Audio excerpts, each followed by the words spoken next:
জঙ্গিপুর লোকসভা কেন্দ্রকে পাখির চোখ করে নির্বাচনী প্রচারে জঙ্গিপুর বিধানসভা বাজার এলাকায় মঙ্গলবার দিনভর জঙ্গিপুর লোকসভার বাবুবাজার, জয়রামপুর, পাঁচমাথা মোড়, জঙ্গিপুর বাসস্ট্যান্ড সহ বিভিন্ন এলাকায় ভোট প্রচার করলেন জঙ্গিপুর লোকসভার তরুণ তুর্কি নির্দল প্রার্থী আসাদুল বিশ্বাস। এদিন বিভিন্ন গ্রামে বাড়ি বাড়ি গিয়ে মহিলাদের সঙ্গে কথা বলেন তিনি।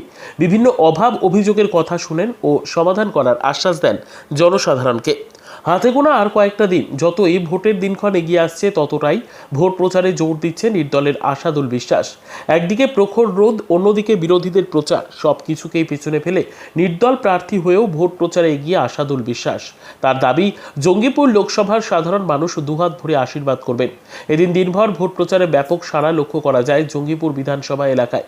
শেষ বলে ছক্কাকে হকাবে ও শেষ হাসি কে হাসবে, সাধারণ মানুষের রায় কোন দিকে যাবে সবকিছুই সময় বলবে।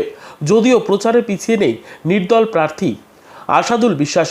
আসাদুল বিশ্বাস জানান, সর্বপ্রথম আমি ভোটে জেতার পরই শিক্ষার ব্যবস্থা করে দেব, চিকিৎসা। এই দুটো কারণেই আমাদের মুর্শিদাবাদ পিছিয়ে। কে কি করছে সেটা দেখে লাভ নাই, প্রার্থী দেখে ভোট দেবেন বলে আহ্বান জানান নির্দল প্রার্থী আসাদুল বিশ্বাস।